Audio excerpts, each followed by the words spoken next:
waateegu ko te muy ñëw ci kanam.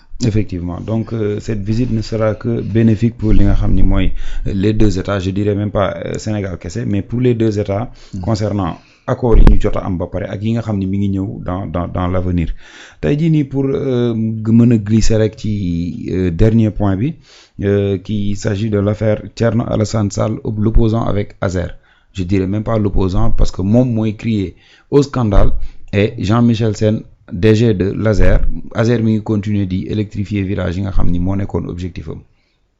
waaw c'est vrai maa ngi gis sànq sax benn post effectivement bu Thierno Alassane di def. di wax effectivement ci ne depuis plus d'1 an fu ñu waroon def plus de 1000 villages et tout ça donc ñu ngi wax ne 40 kese lañ def ak yu demee noonu donc di ko expliquer bon xam naa ne daal Thierno moom kaawu Azer bi ñor na ko. xam naa aussi tamit scandale bi moom ñor na ko et puis moom daal taayiwu ci. sonn ci tamit. waaw donc non sonn na ci nag moom ndax xam naa ni voyage yi mu ci def yëpp moom. laaj seen naa ko ci waaw xam naa ni voyage yi mu ci def yëpp moom démb moomoo fii daj nañu quoi bu moo nee na wër di compter potlam buñ ko daan wax nag mi ngi soog a firéeku quoi mu ne mi ngi soog a firéeku parce que Thierno day dem ci village yi di compter potlamp yi. ah c'est vrai seen village ñaata potlamp lañ ci teg. waaw donc ndox mi ngi tàkkam tàkkul. waaw c'est ça mais bon mais c'est de bonne guerre c'est que déjà comme je dis Thierno bon c'est un homme politique avant tout. Donc lépp loo xamante ni mën na ko il va essayer de chercher des poux xam nga comme passe le terme. mais dina fexe xool gars yi fan la ñu am ay failles et cetera pour mu jëm cee engouffré wu. bon c'est un député également sachant que ni faille mënut a ñàkk. waaw non faille moom mënut a ñàkk waaw ça c'est sûr et certain mais comme on dit c'est-à-dire après dañuy xool de manière globale li ci ëpp. Voilà d'ailleurs même on est dans une démocratie moo tax toujours dañuy xool li ci ëpp.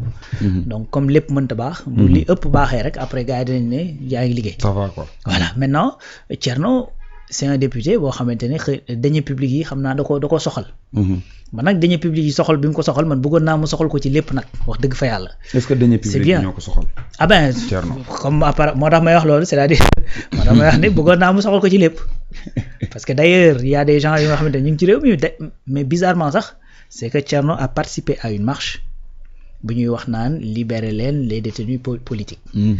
ñan ñooy détenus politiques yi mooy ñi nga xamante ni c'est des rapports scientifiques moo leen tudd. Donc loolu man c'est bizarre dans ma tête donc moo tax may wax ne loolu waroon na ko def ci dañuy yëpp maintenant.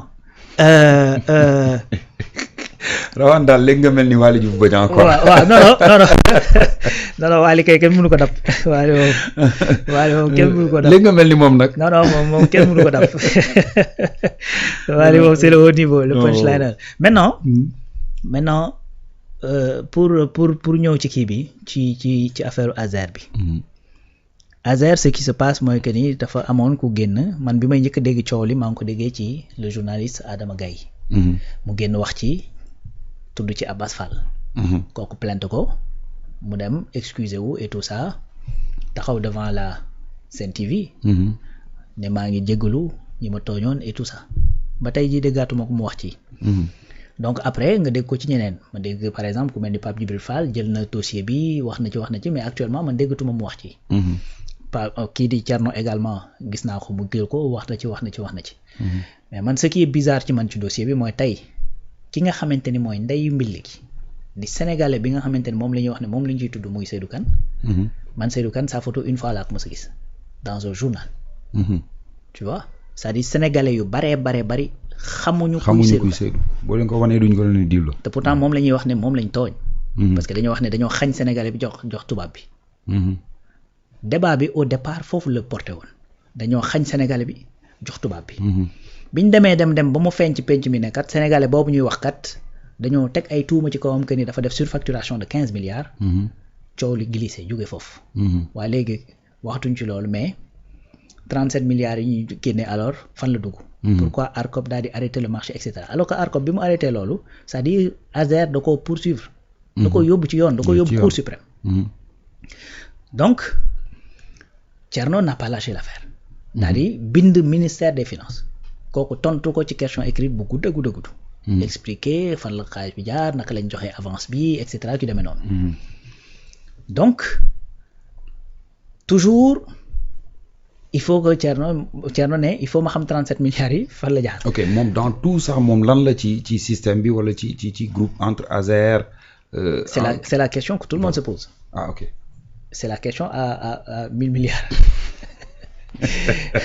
À 37 milliards. C'est-à-dire moom c'est la question à 37 okay. milliards. Donc tout le monde se dit mais pourquoi autant de ténacité ci problème bi. Bon lui il va dire que man député là de la République damay dem saytu fan la deniers yi nekk. Loolu lay wax.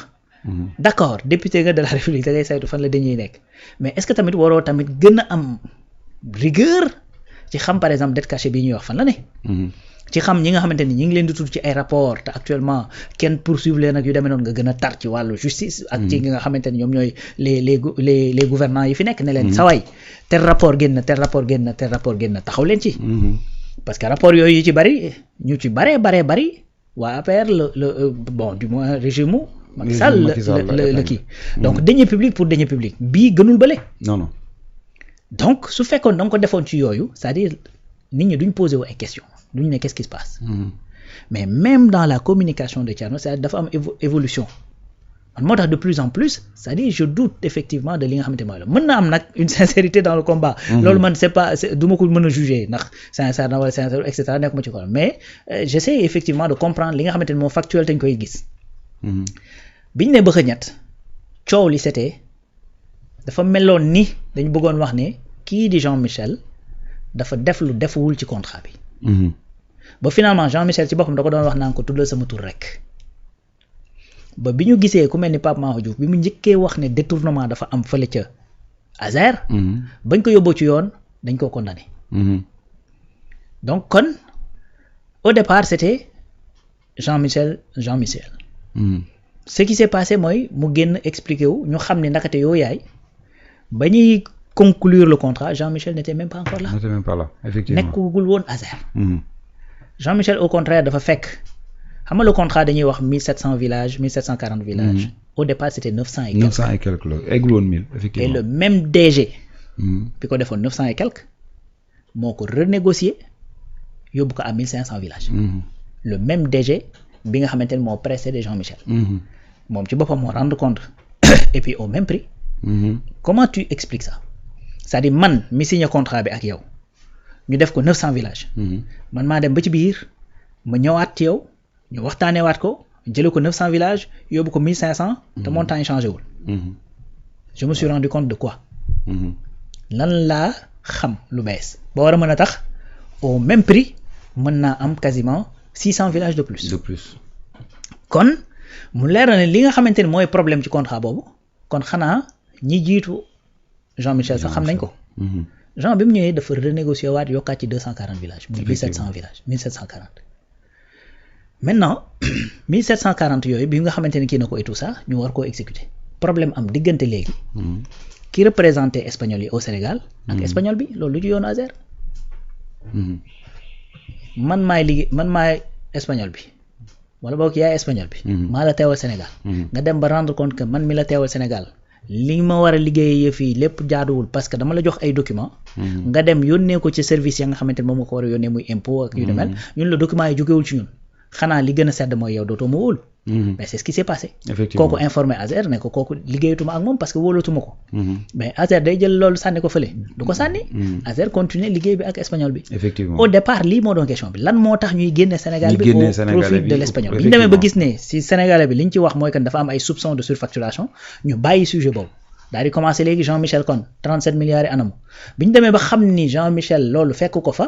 jiitu na ko ben après ministre des finances. Pourquoi décaissement yi telle date et cetera ben bi mu leen tontu bu leer léegi qu'est-ce qui s'est passé plainte contre X. foofu lu mujjee mooy xamuñu lu xew. waaye dem leen daal ngeen seeti lan moo fa xew. Maintenant ci biir loolu nag bon Thierno a pris l'initiative ne damay dem sur le terrain vérifier. Jouer le rôle des agents yi waroon def enquête quoi. Bon pour man c'est quelque chose de salutaire hein il prend le temps dem vérifier et cetera donc même si c'est politique c'est de bonne guerre c'est un homme politique. Donc fii ku fi am outil politique utiliser ko contre sa adversaire politique. Donc c'est de bonne guerre pour man sauf que moom à son désavantage am na nu mu ko organiser noo xamante ni c'est-à-dire da koy gën a desservir ci bëtu sénégalais yi. Bref donc mu dem di vérifier bi mu demee vérifier léegi man jàpp naa ni su fekkee ni yow da ngaa bëgg rek vérifier ndax am na lu ñuy def. wala defuñu dara. boo demee vérifier village boo xamante ne waroon nañ faa def te amul. nga dem fa ñu ne fii waroon nañ fee def mais amul. La bonne foi voudrait que xëy na yegg seeguñ fa. su fekkee nag da ngaa njort ne dañ cee def naka su dul noonu da ngay jàpp ne li fa waroon dem xëy na ñëw du fi ñëw. laa mën nañ comprendre. mais parallèlement wax nañ la am na ay villages yoo xamante ne defar nañ ko mais doo dem ci ñooñu fiñ na leen nii lii defar nañ ko. nga dem pour tiiñal leen ne leen réellement fii ngeen waxoon defar ngeen ko mais amul dara. deful loolu de dafa dem ci yi nga xamante ne bokk na ci programme bi. programme bi yeggagu fa nga dem wane village yooyu. pour tout simplement dire que ni fii waroon naa am parce que commencé nañ depuis 1 an. mais même bu ñu commencé depuis 1 an. bu fekkee ni yëf yi ñëw na depuis 1 an. mais ci diggante bi mais dafa am ay problème avec la justice. dafa amoon un blocage bu amoon entre ARCOP parce que ARCOP dafa arrêté woon projet bi. ASER attaqué ARCOP ci yoon. parce que dafa ne dafa def abus de pouvoir ndax marché bu ñu ko xasee ba joxe ARCOP amatul lu mu ci lijjanti. donc warul mën a arrêter le marché.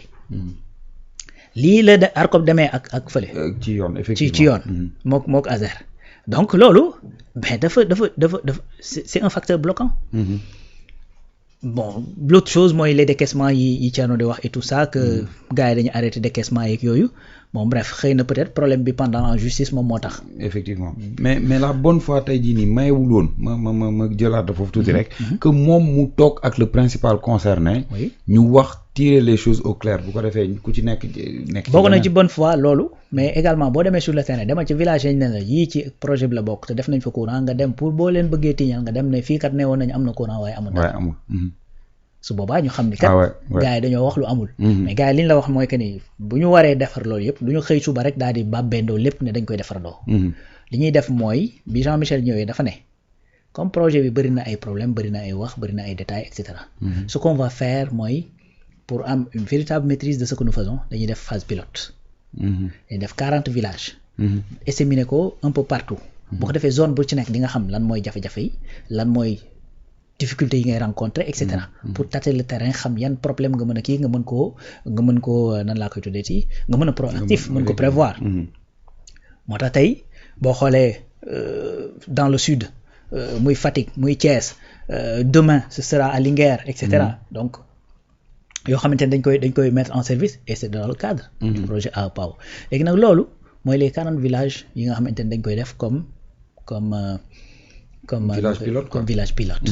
donc une fois que ñu pare ko après toog xool gis ni lépp kii na le temps également que justice bi vider le dossier et que les décaissements reprennent bu ko defee après gars yi mën a continuer le travail comme il se doit man pour man lii mooy wax ji léegi nag comme tu as dit c'est-à-dire pour man la solution la plus rapide mooy tey ki nga xamante ne mooy ndeyu mbili gi à moins que nga considérer ne finalement kat deful dara mais ki nga xamante ne mooy ndeyu mbili gi di Jean-Michel di directeur ASER man je pense que il y a pas quelqu'un de plus indiqué que moom pour dem toog di wax donc bu fekkee ne woo na la kaay ñu waxtaanee ko pour man yow déjà yow en tant que député bu la neexee mën nga ko bind wala nga bind tutelle effectivement ouais. pour demander ko des infos yu demee noonu donc également su la neexee mën nga bind en tant que tout simplement citoyen sénégalais pour leur demander à ce que ñu fournir la des infos puisque effectivement il y a une loi sur la transparence loi sur l'accès à l'information nga xamante ne boo bindee une direction 8 jours lañ ko may dalaa war a tontu par force bu yorul information bi mu la tontu dala war a orienter vers service bu yor information bi ñu tontu la par force sinon mën nañ leen sax topp ci yoon kon kay am nga ay mécanisme yu dul jeex léegi nag comme yow da ngaa bëgg xam nga tey bu fekkee da ngaa bind sax ñu tontu la xëy na peut-être ki la tontu boo publier wul et cetera mën naa yem ci seen diggante mais comme public bi moo la ñor sénégalais yi ñoo la ñor ñoom nga bëgg ñu am dëgg et tout ça donc ba mu jaral la nga def plusieurs points de presse mais rencontre le DG ngeen toog nga ne ko lii ak lii amut pour man loolu c'est une façon beaucoup plus simple et beaucoup plus rapide pour tiiñal ñi nga xamante ni ñoom nga bëgg a tiiñal bu fekkee yor nga de quoi effectivement nga leen mën a tiiñale mais encore une fois man dans le principe sincèrement dans le principe ça me pose pas problème que ça soit sur le plan politique parce que c'est un homme politique il faut que muy def ay politique am et cetera di ci jëm ak gars yi beneen affaire mooy bu si se réclame en tant que député dama bëgg a xool yëf yi ça me pose pas problème parce que encore une fois il s'agit de nos deniers publics mais li ma bëggoon mooy mu fexe ba nga xamante ni dana ko def ci yeneen yi nga xamante ni yëpp yenn yi sax lu ëpp 37 milliards dugg na ci. Aujourd'hui on te parle de l'affaire des 94 milliards. On te parle de Prodac 29 milliards. doo ci dégg Thierno Alassane. et puis pire même am na ku mës a taxaw ci assemblée bi Farba Ngom ne ko carrément est-ce que li ma